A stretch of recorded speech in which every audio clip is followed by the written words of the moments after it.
Hello বন্ধুরা, আশা করি তোমরা সবাই ভালো আছো, সুস্থ আছো।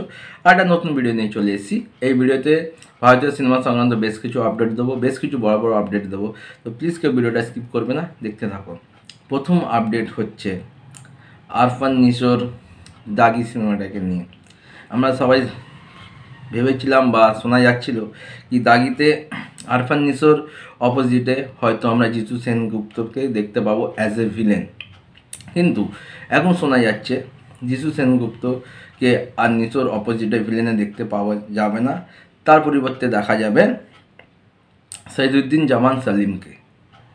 তখন এটাই দেখার, যিশু সেনগুপ্তকে যে আমরা দেখতে পাবো না, তার জায়গায় যে সাইদুদ্দিন জামাল আছে তার অভিনয়টা কীরকম কী ফুটে ওঠে, এটাই দেখার। পরবর্তী আপডেট হচ্ছে গত বছরের অজয় দেবগন ও আর মাধবনের সুপারহিট সিনেমা শয়তানকে নিয়ে। আমরা শুনেছিলাম শয়তানের পার্ট 2 আসবে, কিন্তু এবার শোনা যাচ্ছে শয়তানের শুধু পার্ট 2 নয়, পার্ট 2 পার্ট 3 আসবে, 2ও আসবে, পার্ট 3ও আসবে। তার মানে শয়তানের যে মেকার্সরা আছে তারা কিছু বেশ বড় ভাবনা চিন্তা করছে। পরবর্তী আপডেট হচ্ছে ভূত বাংলা নিয়ে। আমরা সবাই জানি এবছর প্রিয়দর্শনের সাথে অক্ষয় কুমার কামব্যাক করছে ভূত বাংলা সিনেমা দিয়ে। তো এই ভূত বাংলা সিনেমাতে হেরাফেরির পর আবার খিলাড়ি কুমার ও টাব্বুকে দেখা যাবে একসাথে। মানে প্রায় 19 বছর পর খিলাড়ি কুমার ও টাব্বু একসাথে ফিরতে চলেছে প্রিয়দর্শনের মাধ্যমে। পরবর্তী আপডেট হচ্ছে আমির খানকে নিয়ে। ইয়েস, লোকেশ কানাগরাজ ও আমির খান একসাথে একটা থ্রিলার মুভি আসতে চলেছে। যেহেতু আমির খানকে আমরা রজনীকান্তের কুলি সিনেমায় ক্যামিও করতে দেখব, কি সেই যে ক্যামিও রোলটা থাকবে তার সাথে যে কানাগরাজ ও আমির খান যে নেক্সট মুভি আছে তার কোনো লিঙ্ক আপ থাকবে কিনা সেটাই দেখার। কিন্তু লোকেশ ও আমির খানের মধ্যে একটা থ্রিলার মুভি আসতে চলেছে, যার এখনও অবধি কোনো অ্যানাউন্সমেন্ট নেই। কিন্তু যেদিন এই অ্যানাউন্সমেন্টটা আসবে না, লোকেশ কানাগরাজ ও আমির খান, সেদিন ধামাকা হবে, ইন্টারনেট ক্র্যাক করে যাবে। আর হয়তো এই সিনেমাটা দিয়েই আমির খানের আর একটা বিরাট প্রত্যাবর্তন আমরা দেখতে পাবো।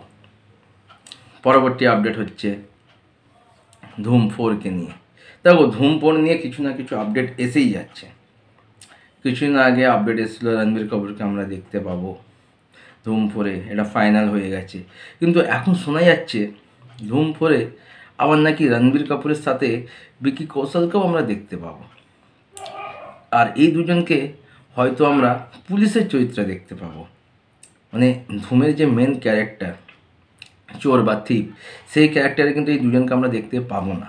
তো রণবীর কাপুর আর বিকি কৌশলকে হয়তো ধুম 4-এ আমরা অভিষেক বচ্চন ও উদয় চোপড়া যে ছিল এই দুজনের রিপ্লেসমেন্ট হিসেবে, বা এই দুজনের যে নতুন ক্যারেক্টার আসছে পুলিশের, সেখানে হয়তো আমরা দেখতে পাবো। কিন্তু ভিলেন চরিত্রটা এখনও ফাঁকা থাকছে। তো ভিলেন চরিত্রতে আমরা অন্য কাউকে কি দেখতে পাবো, সেটাই দেখ। আর লাস্ট আপডেট হচ্ছে বলিউড কা টাইগার, বলিউড কা ভাইজান সলমান খানকে নিয়ে। IMDb মোস্ট অ্যান্টিসিপেটেড ফিল্ম 2025 যদি দেখা যায়, সেখানে নাম্বার 1-এ ট্রেন্ডিং চলছে ভাইজানের সিকান্দার। মানে বুঝতে পারছো সিকান্দারের হাইপ কোথায়। সিকান্দারে যখন টিজার এসেছিলো 24 ঘন্টায় সব থেকে বেশি ভিউ এসেছিলো। অ্যানিমাল, পাঠান, জওয়ান সবার রেকর্ড ভেঙে দিয়েছিল। তো এখন IMDb অ্যান্টিসিপেটেড মোস্ট টপ যে 10 মুভি থাকে, নাম্বার 1-এ ট্রেন্ডিং চলছে সিকান্দার। তো সিকান্দারের পারদ ইতিমধ্যে অনেকটা ওপরে। এবার নেক্সট অ্যানাউন্সমেন্ট কবে আসে সেটাই দেখার। আপাতত ভিডিও এটুকুই। যদি ভালো লাইক করো, কমেন্ট করো, শেয়ার করো। দেখার চলো নতুন ভিডিও।